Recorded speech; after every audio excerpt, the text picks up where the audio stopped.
Tuhan firman-Mu ajaib, kekal meski gunung menghilang. Tiada huruf yang gagal, tak terpatahkan siasat. Hidup seperti-Mu ya Allah, lebih dari emas. Aku bersaksi kitab-Mu, kitab yang suci. Terdengarkan firman-Mu, hibur hati yang luka. Terangilah langkahku kemanapun ku pergi. Biarkanlah firman-Mu berkuasa atasku. Ubahkanku, bebaskanku, ku mau menyenangkan-Mu. Tuhan firman-Mu ajaib, kekal meski dunia. Ubah dan bebaskan aku, mau menyenangkan-Mu. Salam para pemirsa yang kami kasihi, saya menyambut Anda dimanapun Anda berada dalam episode terbaru program studi harian kita, Semua Kitab Suci. Kita akan mempelajari seluruh isi kitab dalam Alkitab, mulai dari kitab Kejadian hingga Wahyu, yang berlangsung setiap hari dari hari Senin hingga hari Jumat. Sebelumnya kita sudah sampai mempelajari kitab Kejadian, kitab pertama dalam Alkitab, pada pasal yang ke-37. Dan hari ini kita akan mulai mempelajari karakter dari Yusuf. Karakter utama yang keempat dalam kitab Kejadian. Sekarang izinkanlah saya menyambut tamu kehormatan kita di studio, seorang hamba Tuhan, Saudara Yosef Riyad. Selamat datang Saudara Yosef. Selamat datang Saudara Riyad. Juga para hadirin di studio, saya ucapkan selamat datang.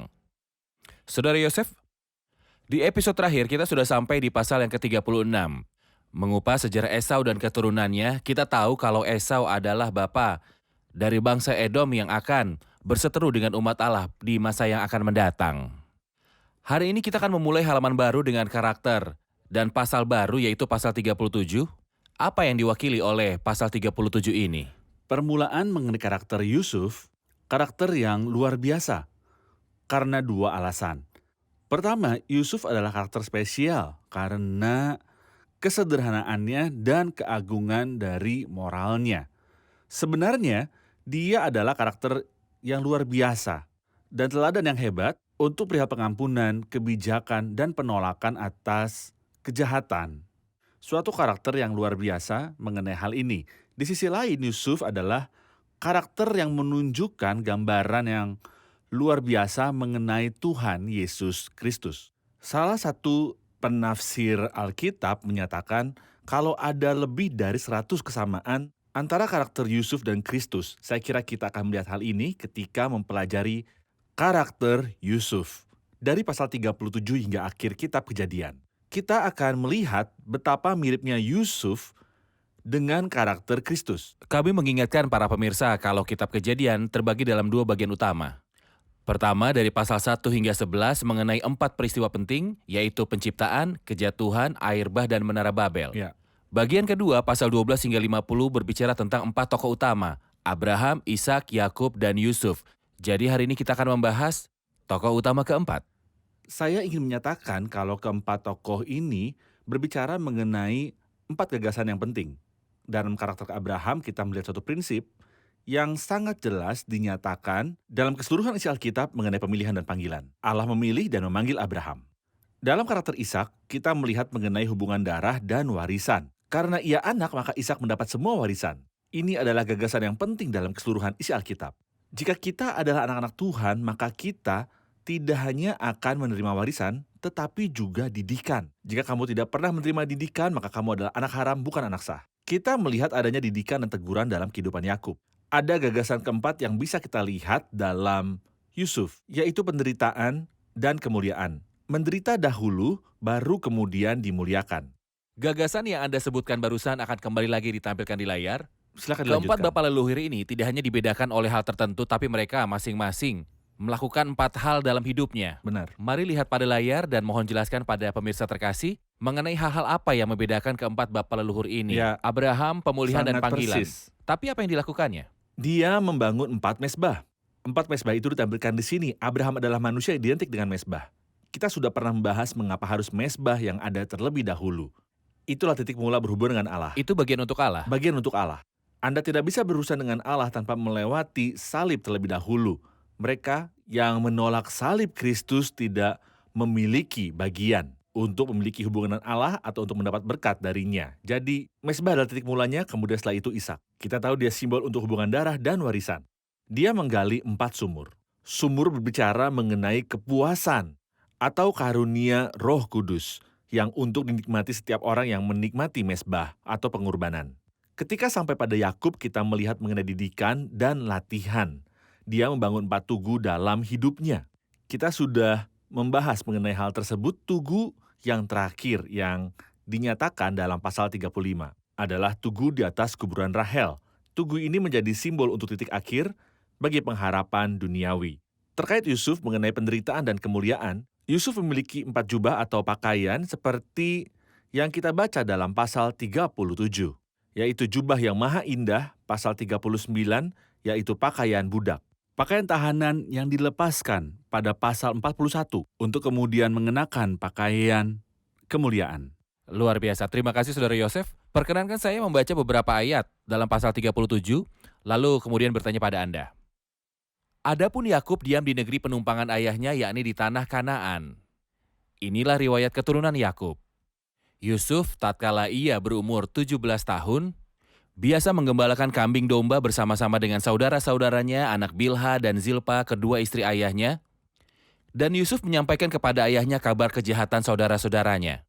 Israel lebih mengasihi Yusuf dari semua anak-anaknya yang lain. Sebab Yusuf itulah anaknya yang lahir di masa tuanya. Dan ia menyuruh membuat jubah yang maha indah bagi dia.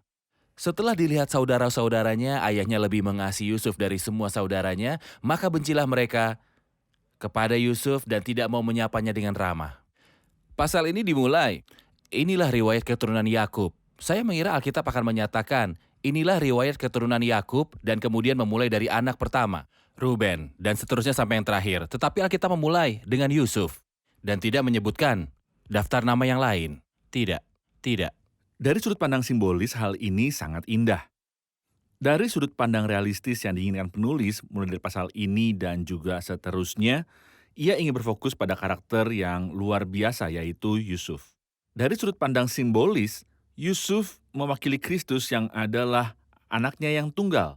Karena begitu besar kasih Allah akan dunia ini sehingga ia telah mengaruniakan anaknya yang tunggal. Seseorang mungkin berkata, bukankah para malaikat adalah anak-anak Allah? Ya, ini adalah hubungan yang secara langsung ditetapkan Allah. Adam adalah anak Allah karena diciptakan Allah. Allah sumber Allah baginya. adalah sumber baginya. Tapi Kristus adalah satu-satunya anak yang tidak sama dengan yang lain. Dia adalah satu-satunya anak yang setara dengan Allah Bapa, sehingga Yesus bisa berkata, "Aku dan Bapa adalah satu." Pada bagian ini kita bisa melihat hubungan kekal dalam teologi. Benar. Kami juga mengingatkan kepada pemirsa bahwa Kristus sebagai anak Allah tidak bermakna Allah menjadi sumber baginya, tetapi bagi para malaikat dan Adam. Tapi orang Yahudi tahu dengan pasti ketika Yesus menyatakan kalau dirinya adalah anak Allah, berarti Yesus menyatakan dirinya setara dengan Bapa. Ketika Yesus menyatakan Bapakku bekerja sampai sekarang, maka aku pun juga bekerja, orang Yahudi berusaha untuk membunuhnya. Yesus dituduh menghujat dengan cara menyamakan dirinya dengan Allah. Jadi orang Yahudi memahami istilah anak Allah atau Allah adalah Bapanya sebagai sebuah kesetaraan, bukan diciptakan Allah seperti yang dipikirkan atau dikatakan pihak-pihak tertentu. Kami akan jeda sejenak dan kembali untuk menjawab pertanyaan dari hadirin.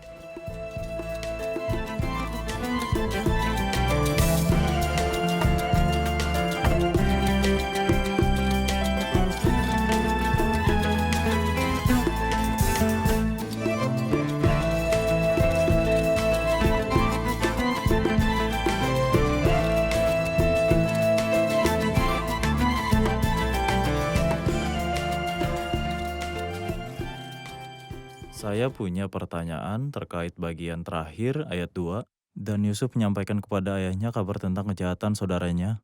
Apa yang dimaksud dengan pernyataan ini? Silakan. Sepertinya kelakuan mereka jahat dan Yusuf melihatnya. Akankah Yusuf diam saja?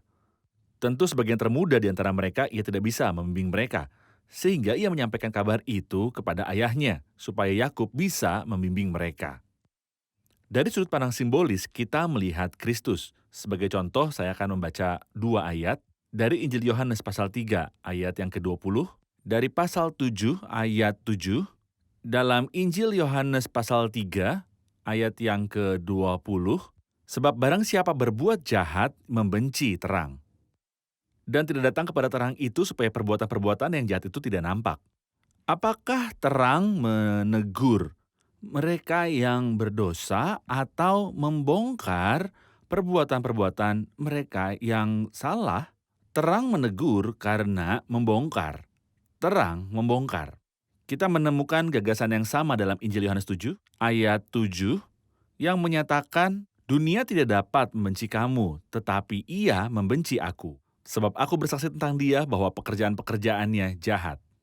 Kapan Kristus bersaksi kalau pekerjaan dunia jahat? Sebenarnya kehadirannya di setiap tempat menyatakan sisi jahat seseorang. Ketika Yesus menunjukkan kebajikan yang tidak bisa dipahami oleh manusia biasa.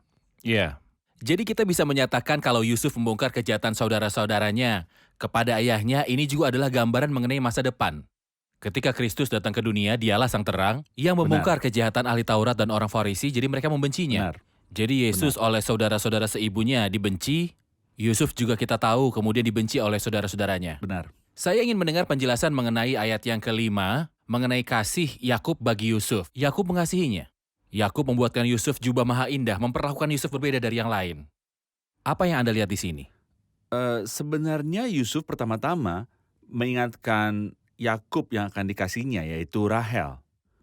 Yusuf juga sangat tampan.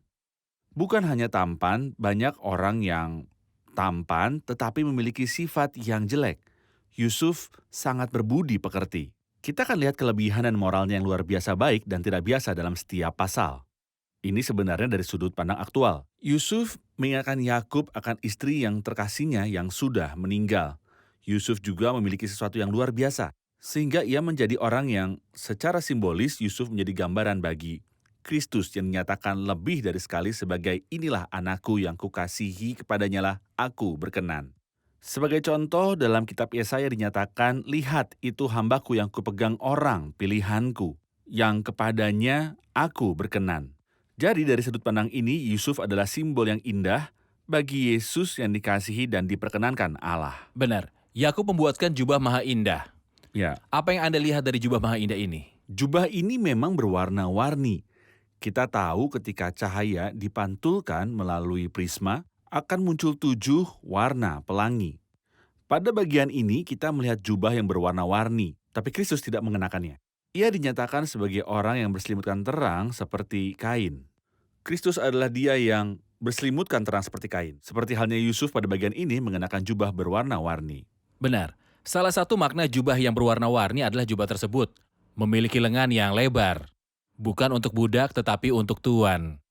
Seolah Yakub mengatakan Yusuf akan menjadi tuan buat saudara-saudaranya. Ada peribahasa di Mesir Hulu yang menyatakan, kibaskan lengan jubahmu, hai engkau yang dibuat bahagia oleh dunia. Yusuf Benar. bisa mengibaskan lengan jubahnya Benar, karena dunia telah membuatnya bahagia. Bukan dunia, melainkan Allah yang telah menghormatinya. benar. Karena Yusuf dipandang ayahnya akan menjadi tuan bagi saudara-saudaranya, jadi mereka membenci Yusuf. Jadi Allah Ya. telah menyatakan gagasan tersebut dengan cara lain, yaitu melalui mimpi. Ya. Jadi tolong jelaskan ayat-ayat dari ayat 5 sampai 11 mengenai mimpinya Yusuf. Bagaimana Allah menyatakan gagasan ini melalui mimpi? Allah memberi 2 mimpi kepada Yusuf. Yang pertama terkait dengan dunia. Yang kedua terkait surga. Kita melihat kalau Yusuf tidak begitu spesial di surga, tetapi dalam gambaran simbolis mengenai Kristus, Allah akan mempersatukan di dalam Kristus baik kepala segala sesuatu baik yang di surga maupun yang di bumi. Kristus memiliki kekuasaan mutlak di surga maupun di bumi. Jadi pada bagian ini kita membaca kisah nyata yang tidak akan membantu kita terkait mimpinya Yusuf, bahwa matahari, bulan, dan 11 bintang sujud menyembahnya, tapi mengenai Kristus, kepadaku telah diberikan segala kuasa di surga dan di bumi. Kristus berkuasa di surga dan di bumi, dan supaya dalam nama Yesus bertekuk lutut segala yang ada di langit dan yang ada di atas bumi dan yang ada di bawah bumi. Kami mengingatkan para pemirsa dalam studi kita mengenai pasal yang membahas mengenai karakter Yusuf.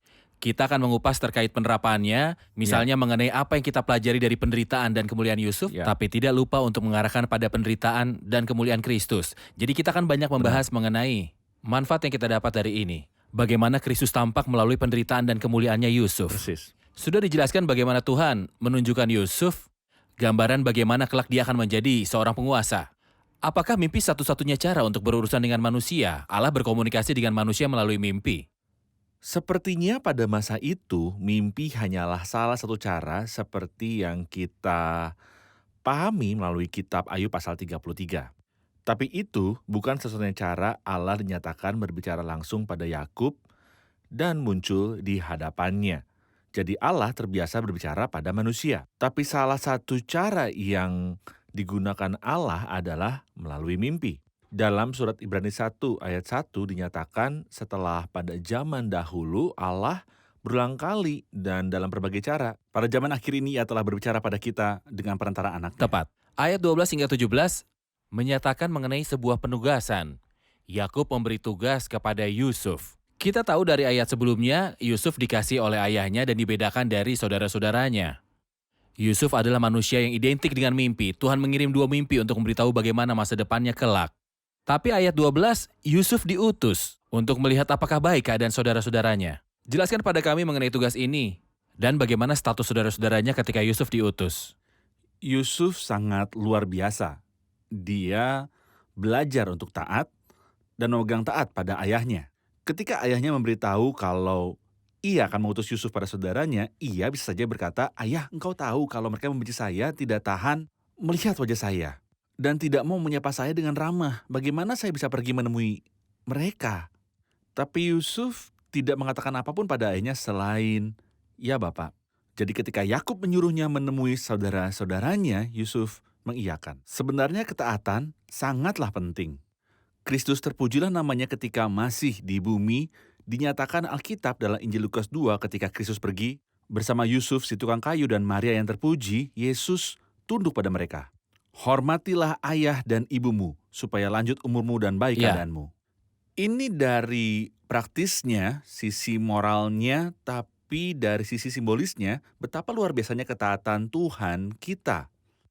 Alkitab menyatakan Yesus yang walaupun dalam rupa Allah tidak menganggap kesetaraan dengan Allah itu sebagai milik yang harus dipertahankan, melainkan mengosongkan diri dan mengambil rupa seorang hamba dan menjadi sama dengan manusia. Dan dalam keadaan sebagai manusia, ia telah merendahkan dirinya dan taat. Taat sampai titik apa? Kristus taat sampai mati, bahkan sampai mati di kayu salib. Baik, kita jeda sejenak dan kembali untuk menjawab pertanyaan hadirin.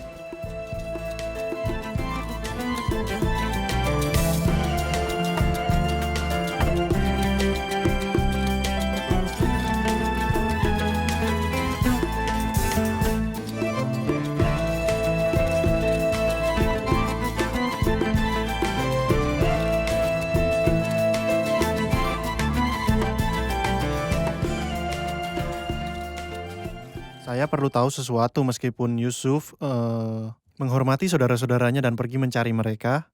Mengapa mereka memperlakukannya dengan begitu penuh kebencian dan penolakan? Saudara-saudara Yusuf membencinya, meskipun ia mengasihi mereka. Apa yang Anda lihat? Dari ayat sebelumnya, setidaknya kita 3 kali melihat kalau mereka membencinya pada ayat 4. "Maka bencilah mereka itu kepadanya dan tidak mau menyapanya dengan ramah." Ayat 5, "Sebab itulah mereka lebih benci lagi padanya." Lalu pada ayat ke-8, "Jadi makin bencilah mereka kepadanya." Lalu pada ayat 11 ketika saudaranya merasa iri, ini merupakan gambaran untuk siapa dapat tahan terhadap cemburu. Ini dinyatakan penulis Amsal. Secara simbolis orang Yahudi membenci Kristus. Mengapa? Kata Yesus pada mereka, "Banyak pekerjaan baik yang berasal dari Bapakku yang kuperlihatkan padamu. Pekerjaan di manakah di antaranya yang menyerahkan kamu mau melempari aku?" Mereka menjawab, "Karena engkau sekalipun hanya seorang manusia menyamakan dirimu dengan Allah." Kebencian yang sama ditunjukkan pada bagian ini. Allah yang telah membedakan Yusuf, apakah itu kesalahannya? Allah yang telah memberinya mimpi yang menyatakan ia spesial dan semua orang tunduk padanya.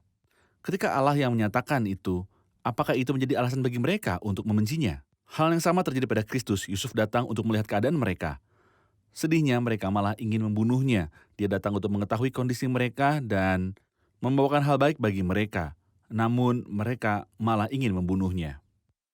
Terkait mengenai penderitaan dalam kehidupan orang percaya, jika kita berhenti sampai Dotan, Tuhanlah yang mengizinkan Yusuf diculik di peristiwa Dotan. Tuhan izinkan Yusuf menderita. Tuhan izinkan Yusuf dijual dan tidak menolongnya.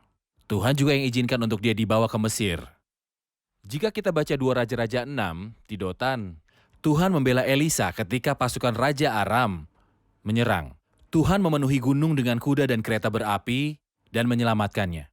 Saya ingin menyatakan jika Allah sanggup menolong di Dotan, maka Allah juga bisa mengizinkan anak-anaknya untuk menderita.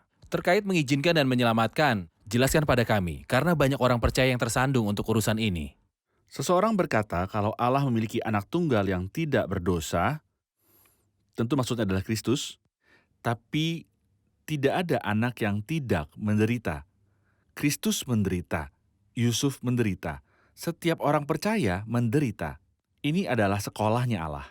Yusuf pada bagian ini akan mulai belajar di sekolahnya Tuhan. Seseorang mengatakan hal yang indah, dia berkata, Yakub pada akhir pasal menerima jubah Yusuf tanpa tubuhnya Yusuf. Sementara itu Allah menerima Yusuf Memakai tanpa jubah. memakai jubah. Allah ingin mendaftarkan Yusuf di sekolahnya. Yusuf akan lulus dan berprestasi. Dia akan mengenakan jubah penguasa seperti yang dijanjikan Allah. Tapi pertama-tama dia harus mengalami penderitaan sebelum kemuliaan. Ini adalah jalannya kita dan janganlah kita tersandung olehnya. Tuhan Yesus berkata, dalam dunia kamu menderita penganiayaan. Jadi jalan kita menuju adalah melalui penderitaan. Benar. Sikap Ruben terhadap usaha saudara-saudaranya untuk membunuh Yusuf dinyatakan ketika Ruben mendengar hal ini, ia ingin melepaskan Yusuf dari tangan mereka. Katanya, janganlah kita bunuh dia. Usaha Ruben menyelamatkan Yusuf. Apa yang kita bisa pelajari dari perilaku ini? Sebenarnya kita melihat hal ini dalam kitab Yesaya pasal 53. Kita sekalian seperti domba. Masing-masing kita mengambil jalannya sendiri. Artinya bahwa kita tidak melakukan semua jenis kejahatan. Setiap orang melakukan kejahatan sesuai caranya sendiri. Kita melihat Ruben dalam gambaran menyedihkan dalam pasal 35 ketika ia meniduri gundik ayahnya. Sungguh suatu tragedi. Sesuatu yang sangat, apa yang bisa saya katakan? Saya tidak ingin mengatakannya, tapi saya yakin para pemirsa bisa memaklumi kalau saya tidak mengomentari kelakuan ini. Pada saat bersamaan, Ruben tidak garang seperti Simeon dan Lewi. Simeon dan Lewi menyerang kota dan menjarah seluruh isi kota dan mereka sangat garang. Ruben identik dengan kenajisannya. Simeon dan Lewi identik dengan kegarangannya. Yehuda identik dengan cinta uang. Sangat jelas mereka masing-masing memiliki jalannya sendiri. Kita semua berbuat jahat. Kita sekalian sesat seperti domba. Mereka melempari Yusuf ke sumur dan mulai makan. Mereka punya hati untuk makan. Sementara saudara mereka terkurung dalam sumur. Apa yang bisa kita pelajari? Ini mengingatkan kita mengenai tragedi yang lebih mengerikan. Ketika para imam kepala tidak mau menajiskan diri dengan ke gedung pengadilan Pilatus, karena domba di rumah telah disembelih dan mereka hendak makan Paskah. Oke, Anda akan menyerahkan Kristus untuk disalibkan. Ya, Kristus akan digantung di atas kayu salib dan kami akan tetap makan. Paskah simbolis. Sementara itu, Paskah yang sejati digantung di atas kayu salib. Inilah agamanya manusia, inilah jahatnya manusia. Benar. Ketika ada kafilah yang lewat, mereka menjual Yusuf kepada mereka. Kafilah inilah yang membawa Yusuf dan membayar harganya. Harganya 20 sikal. Apa yang bisa dipelajari? Kita melihat bahwa Yehuda sangat mencintai uang. Dia menjual Yusuf seharga 20 sikal perak. Yudas Iskariot kelak menjual tuannya seharga 30 sikal perak. Jelas ada yang terjadi pada Yusuf yang tidak disebutkan pada bagian ini tentunya. Kita akan membacanya belakangan. Ketika saudaranya Yusuf berkata, bukankah kita lihat bagaimana sekatinya ketika ia mohon belas kasihan pada kita, tapi kita tak dengar permohonannya. Sebenarnya, peristiwa ini tidak pernah dilupakan oleh saudara Yusuf yang jahat itu. Ketika mereka dimasukkan ke dalam penjara, mereka mengingatnya. Ketika Tuhan kemuliaan sedang dalam penderitaan yang jauh melebihi itu semua, Yesus tidak memohon kepada siapapun karena dia mengenal setiap orang dan hanya mohon kepada Bapanya. Supaya cawan ini berlalu daripadanya, tapi dia berkata, janganlah seperti yang ku kehendaki, melainkan kehendakmu yang jadi. Babak baru mengenai tuayannya Yakub dimulai dari ayat ke-31.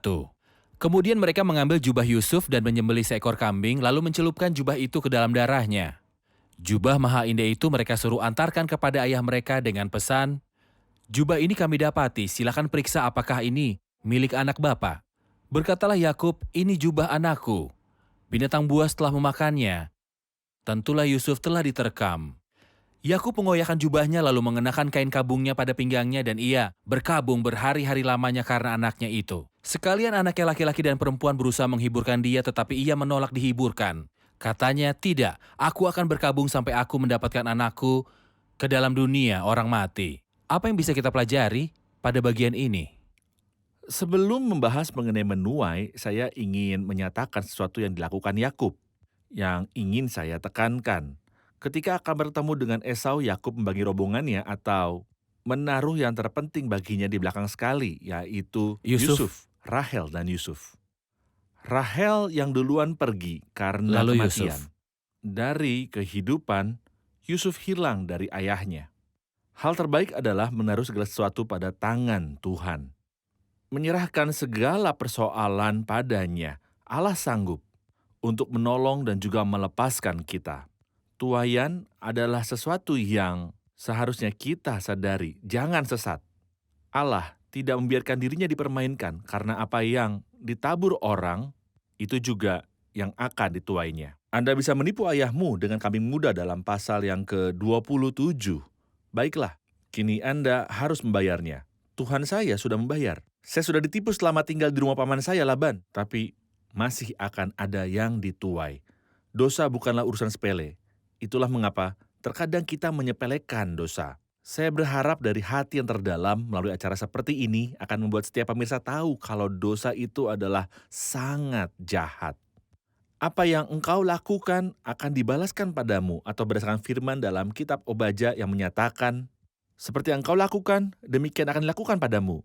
Perbuatanmu akan kembali menimpa kepadamu. Terima kasih Saudara Yosef, kita dengar komentar hadirin. Apa yang telah Anda pelajari di episode ini terkait karakter Yusuf? Sangat indah menatap Alkitab dalam setiap bagiannya berbicara mengenai Kristus. Yusuf adalah simbol yang sangat jelas mengenai Kristus. Ketika kita sedang membahas Yusuf, ia seperti terang yang membongkar kejahatan saudaranya. Yakub memiliki 12 putra tetapi hanya seorang dari mereka yang seperti terang meskipun Yakub adalah orang yang mengenal dan memiliki hubungan dengan Allahnya. Tetapi yang anak-anaknya lihat hanyalah keburukan dan kekejaman dan kecemburuan dari istri-istrinya. Jadi itulah yang mereka warisi dari Yakub. Jadi menjadi orang percaya tidak menjamin kalau generasi mendatang juga akan baik adanya. Ini tanggung jawab kita. Saya mempelajari kalau penderitaan adalah penting bagi orang percaya. Ini adalah sekolahnya Allah, menderita dahulu lalu dimuliakan kemudian. Baik, terima kasih Saudara Sama-sama. Yosef, Tuhan memberkati. Pemirsa terkasih, Yusuf datang melihat saudara-saudaranya di Sikem yang bermakna kekuasaan dan bahu. Tetapi mereka tidak ditemukan di Sikem, mereka tidak dalam kondisi yang berkuasa. Mereka pergi begitu jauh. Ketika Kristus datang, sedihnya, seluruh umat manusia dalam kondisi yang lemah. Alkitab menyatakan kalau Kristus waktu kita masih lemah, kita seperti berada di Sikem. Kita tidak berdaya, karena waktu kita masih lemah, Kristus telah mati untuk kita, orang-orang durhaka pada waktu yang ditentukan Allah. Kristus bisa memberikan kita hidup yang kekal. Dia bisa menyelamatkanmu dan mengampuni dosa-dosamu. Dia mentahirkanmu dari setiap pelanggaran dan kenajisan. Datanglah pada Sang Juru Selamat. Pemirsa terkasih, sampai jumpa di episode mendatang. Tuhan menyertai.